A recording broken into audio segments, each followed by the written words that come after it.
ओम नमः सिद्धिभ्यां। ओम नमः सिद्धिभ्यां। पंच परमेष्टि भगवान की, मूल नायक श्री पार्श्वनाथ भगवान की, शासन नायक वर्धमान भगवान की, आचार्य श्री कुंद कुंद महाराज की, आचार्य गुरुवर श्री विद्यासागर जी महाराज की, मुनिषि निर्णय सागर जी महाराज की जय। मुनिषि पद्म सागर जी महाराज की जय।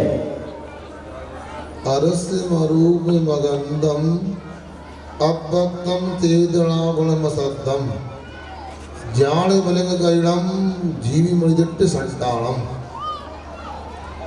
ये आचार्य कुंद गोस्वामी जी ने अपने लगभग सभी साहित्य में ये गाथा रखी है। आखिर क्या कारण है कि यह गाथा हर ग्रंथ में मिलती हो, पंचास्तिकाय में, समेशार आदि ग्रंथ में मिलती है। इसमें अपने स्वरूप का बोध कराया है। ये आत्मतत्व कैसा है, ये आत्मा का व्यक्तित्व कैसा है, अर्सम अरूपम अगंतम अवत्तम, क्योंकि ये गुण पुद्गल में पाए जाते हैं। आत्मा रसवान नहीं है, आत्मा रूपवान नहीं है, आत्मा गंधवान नहीं है, आत्मा किसी प्रकार के पुद्गल के गुण वाला नहीं है। ये तो चेतना गुण वाला है। जन्म कल्याण का प्रसंग चल रहा है। ये पांडुक शिला पर ये आज जन्मे बालक को जन्म अभिषेक कराने को ले गए और अभी महाराज कह रहे थे जल्दी जुलूस निकल जाता, जल्दी कार्यक्रम हो जाता।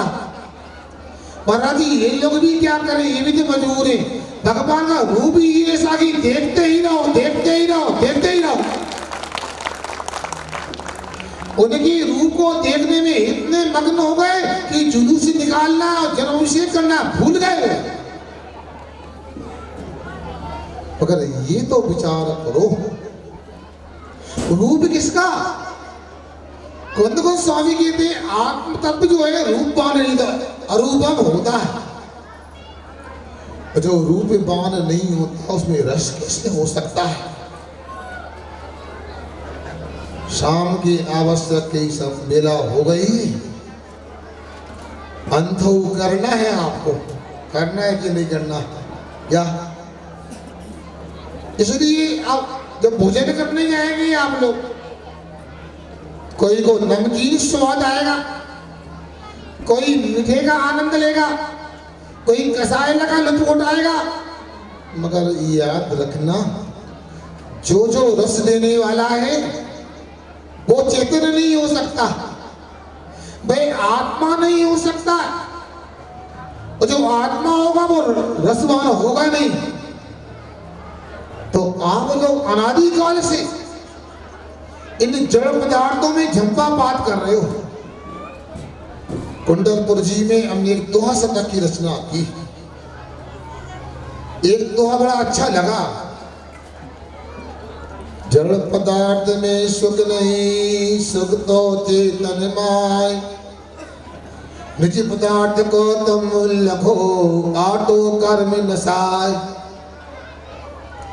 इस जड़ पदार्थ के प्रति अनादिकाल से आसक्ति है। जिस जड़ पदार्थ को सुखी होने की लोभ से संग्रह किए जा रहे, आचार्य कहते इसमें ना कभी भूतकाल में सुख मिला, ना वर्तमान में मिल रहा, ना भविष्य काल में मिल सकता है, क्योंकि उसमें सुख है ही नहीं। यदि कपड़े की दुकान पे यदि 1 किलो यदि आप किसमें से लेने जाओ, मिलेगी क्या? किराने की दुकान पे 1 मीटर कपड़ा लेने जाओ, मिलेगा क्या? जैसे कपड़े की दुकान पर किराना नहीं मिलता और किराने की दुकान पे कपड़ा नहीं मिलता, वैसे ही संसार के 5 इंद्रियों के जड़ पदार्थों में कभी सुख नहीं मिल सकता है।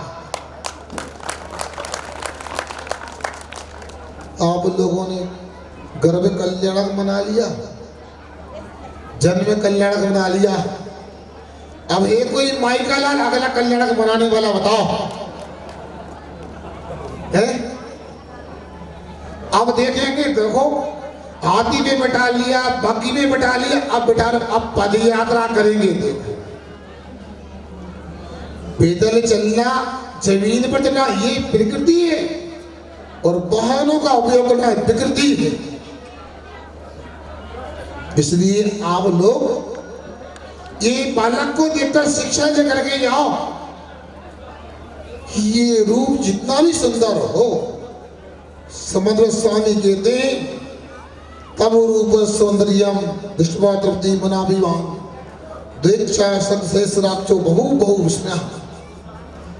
कहते हे भगवान आपका रूप ऐसा है कि देखते हुए थकते ही नहीं। दो आंख वाला जो इंद्र होता है सोतल में, 1000 आंखों को लगा करके बना करके प्रक्रिया से देखता कि अब तो देख लो, तब भी थकता नहीं है। बताओ सुबह हो सकता है हम चले गए, आपने देखा होगा वो सची मायावी बालक को रख करके उस बालक को उठा करके ले आती है। क्यों कि इसका पांडु सेना में अभिषेक करना है, वो सोदर में ही इसको लेने आएंगे। जब सोदर जी लेने आते वो बार बार नहीं देना नहीं देना, तो वही रख लो। मगर याद रखो जो शरीर का जन्म हुआ है वही नश्वर है।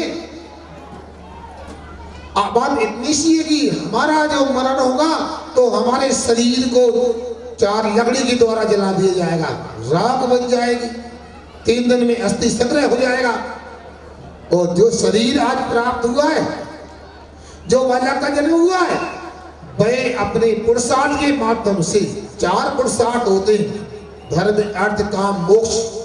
वह मोक्ष पुरुषार्थ के माध्यम से ऐसा प्रयास करेगा, ऐसा ध्यान लगाएगा, पहले 4 घातिया कर्मों का नाश करेगा, केवल ज्ञान की उत्पत्ति होगी। और आयु कर्म के अंत में अघातिया कर्मों का भी नाश करेगा। और ऐसे अघातिया कर्म का नाश होते ही कपूर की तरह विलीन हो जाएगा शरीर। हम देखते नहीं जाएंगे, कुछ बचेगा तो केश और नाखून बचेंगे। फिर मोक्ष हो गया, किसको हो गया? आत्म तत्व को मोक्ष होता है, आत्मा में मोक्ष होता है।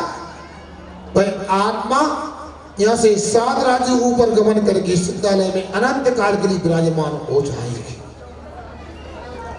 आज के जन्म कल्याण से अपने को शिक्षा लेना चाहिए कि हम भी ऐसा पुरुषार्थ करें। कुछ लोग बोल सकते हैं स्वाध्याय करने वाले महाराज जी अभी तो मोक्ष मिलता नहीं है, पंचम काल हीन सेना नहीं, ऐसी बात नहीं है। यदि पंचम काल में भी यदि पुरुषार्थ करते हैं, सकल संयम को अंगीकार करते हैं, तो आचार्य कहते हैं आज भी ऐसी सामर्थ्य है, यहाँ से देव पर्याय को जीव प्राप्त करता है और वहां से च्युत के मनुष्य पर्याय को प्राप्त करके मोक्ष दे सकता है। पुरुषार्थ जितना उतना तो करें। इसलिए कुंद स्वामी कहते हैं बाहर के रूप को देख करके इंद्र ने भी क्या कर लिया बताओ, अभिषेक करा दिया। कुछ समय और रहेगा भाई, अंत में आकर के जो आत्मा का नहीं है वह सभी को छोड़ करके दिगंबरी दीक्षा लेगा। तो संसार ग्रंथ की चरित्र चूलिका में कुंद स्वामी कहते हैं राम हो में परेशम रमे परे अत मजरी किंची यदि निच्चे दो जिदिन दो जादो जद जाद रूप धरो। राम हो में परेशी, या मैं किसी का नहीं हूं ये निश्चित कर लिया। रमे परे अति मजबी किंची और परमाणु माधवी किंचित माधवी मेरा पर नहीं। जब मैं किसी का नहीं हूं और कोई मेरा नहीं है, अब किसका किससे संबंध? इसलिए अध्यात्म में संबंध कारक नहीं होता, कर्ता होता है, कर्म होता है, करण होता है, संप्रदान होता है, अपादान होता है, अधिकरण होता है, किंतु संबंध कारक नहीं होता। कैसे होगा? आत्मा का कोई नहीं, वो आत्मा किसी का नहीं। इति रचितो जगन्तो, ऐसा निश्चय करके भाई आत्मा बैरागी बन जाता है और अपने हाथों से पंचमुष्टि के सृजन करके इथा जात मुद्रा को अंगीकार कर लेता है। वो अगला दिन आने वाला आपके बीच में। हम लोग तो यहीं के ही रह जाने वाले हैं। एक पंच कल्याणक महोत्सव की सार्थकता तो तब है जो व्यक्ति मंदिर नहीं जाता है वो आज से मंदिर जाना प्रारंभ कर दे। जो मंदिर जाता है अभिषेक पूजन प्रारंभ कर दे। जो अभिषेक पूजन करता है वो श्रावा की प्रतिमा को अंगीकार कर ले। और जिसने श्रावा की प्रतिमा को अंगीकार किया है वो मुनि आदि का बनने के भाव उत्पन्न कर ले तो कार्यक्रम की सफलता हो जाएगी। बंधुओं, अभी ये पद्म सागर जी बहुत सी बातें कर रहे थे, सुनो तुमसे कहे महाराज की सब बातें नहीं माना करो। भी हमारी कौन कौन सी तारीफ कर रहे थे, ये महाराज का तो गुण गिराई, ये उनका गुण है। किताब में ऐसा कुछ नहीं है, यहाँ जो कुछ हुआ है ये आचार्य विद्यासागर जी महाराज के आशीर्वाद से ही हुआ है। हमारा तो बीच में नाम ले लेते महाराज। अब इनका तो ऐसा हाल है, सीकी का नवाबजू ऐसी देनी देन, जो जो कर ऊंचे करे एते नीचे ले। तो ऊंचा ऐसा क्यों करते हो बताओ? ये अकल कहां से सीख ली आपने बताओ? आप सब कुछ करते ही आती हो, सहयोग करते ही आती हो, कहते हमने कुछ नहीं किया। तो जवाब दिया गया, देने वाला और है, देता है दिन रेन, लोग परम हम पर करें आते नीचे में। देखो ये महापुरुषों का आशीर्वाद तो काम करता है। ये आचार्य श्री जैसे महान साधुओं का तो ये आशीष है ही, किंतु पद्म सागर जैसे महाराज का भी बड़ा परिश्रम है। अच्छा सही बताओ, मैं झूठ बोलता हूँ सत्य बोलता हूँ? फिर सवाल बताओ, झूठ बोलता हूँ? यदि पद्म सागर जी नहीं होते तो यहाँ कुछ भी नहीं हो पाता। सही बात तो यह होता, मगर ये आपका कार्यक्रम बीच में आ गया है, इसमें बहुत सारे लोगों ने सहयोग किया है। अब देखो इतने लोग बैठे हैं, कोई टिफिन लेके नहीं आया, कोई डब्बा लेके नहीं आया, बताओ अब भोजन कहाँ करोगे? अरे भाभी कैसी होगा डॉक्टर? अरे कितने लोगों ने कहां से आके कहा हम भोजन नहीं करेंगे, सबको भोजन कराएंगे। बताओ, कोई इंदौर से आया, कोई बंबई से आया, कोई जोरों से आया, सबने भोजन कराया। अब कैसे कह सकते कि एक व्यक्ति ने काम किया है? ये कार्यक्रम एक व्यक्ति का नहीं, एक नगर का नहीं, एक क्षेत्र का नहीं, ये तो पूरे अकेले भारतीय लेवल का कार्यक्रम हो गया। बताओ,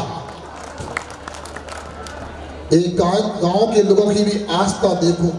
बता रहे थे महाराज जी जन्म कल्याण का जुलूस निकला, महाराज जी गजब हो गया। ऐसा लग रहा था महाराज हर गांव के हर घर में दिवाली मन रही हो। बताओ, रंगोली डाली, आरती उतारी, फूल की वर्षा की, ये होता है सही? तो 1000 रुपए का हेलीकॉप्टर मंगा लो डुप्लीकेट रिमोट से, फूल वर्षा आएगा सही। अंदर से जनजन के द्वारा जो काम होता है भाई सही काम होता है। यह जो जो कार्यक्रम हो रहा है औपचारिक नहीं, वास्तविक हो रहा है, अंतर मन से हो रहा है। इसलिए घड़ी में 5:17 हो गए हैं। आप तो इतना समझो, ये शरीर जो उसका अभिषेक कर गया, ये नहीं, इस शरीर के अंदर रहने वाला जो आत्म तत्व है, जिसको व्यवहार से राजकुमार ऋषभदेव कहा जाता है, अंदर को देखो कि भाई कैसा है। जाने मलंग कहियों, कोई चिन्ह नहीं, कोई पहचान नहीं, पर इतना ही चैतन्य आत्मा हो। अनिर्दिष्ट संसारम, कोई आकार नहीं है उसका, क्योंकि आत्मा ऐसा होता है निगोद जीव के शरीर में जाता है तो निगोद के शरीर के आकार का हो जाता है। यदि मान लो वह मनुष्य के शरीर में जाता है मनुष्य के आकार का हो जाता है, हाथी के शरीर में हाथी के आकार का हो जाता है, और भगवान जब मोक्ष जाते हैं 3 लोक के आकार का भी आत्मा का आकार हो जाता है। इसे आत्म तत्व को समझना चाहिए। जिस जीव ने आज जन्म लिया है और कुछ समय के बाद में उसको वैराग होगा, भले ही किसी के निमित्त से हो, और वैराग के माध्यम से संसार को असार समझ करके कहूँ ना सुख संसार में सब जग देखो छान, इस पंक्ति को याद करके वह दीक्षा अंगीकार करेगा और अपनी साधना के बल पर केवल ज्ञान प्राप्त करेगा और मुक्ति के सोपान को प्राप्त होंगे, सिद्धालय में अनंत काल के लिए विराजमान होगा। आपने बड़े उत्साह से इन 3 दिनों को संपन्न किया है, अगले 3 दिन भी इसी प्रकार संपन्न करेंगे तो आपको मुक्ति का रास्ता प्रशस्त हो जाएगा। भगवान से प्रार्थना करता हूँ इस जनसभा में जितने भी बेटे हैं, जितने भी लोग सुन रहे हैं, सभी को मुक्ति का मार्ग प्रशस्त हो और आचार्य विद्यासागर जैसे महान गुरु के पाद मूल में जाकर के दिगंबरी दीक्षा अंगीकार करें। ऐसी भावना के साथ बोलो अहिंसा परमो धर्म की। बोलो मनीषी नैना सागर जी महाराज की जय। हम मणि जैसे 2 मिनट के लिए निवेदन करेंगे। एक पंडित यहाँ बैठी हुई है, बोली लग रही है केवल आर्थिक कोड़ी 25,525 है। हाँ देखिए, कल का कार्यक्रम विशेष रूप से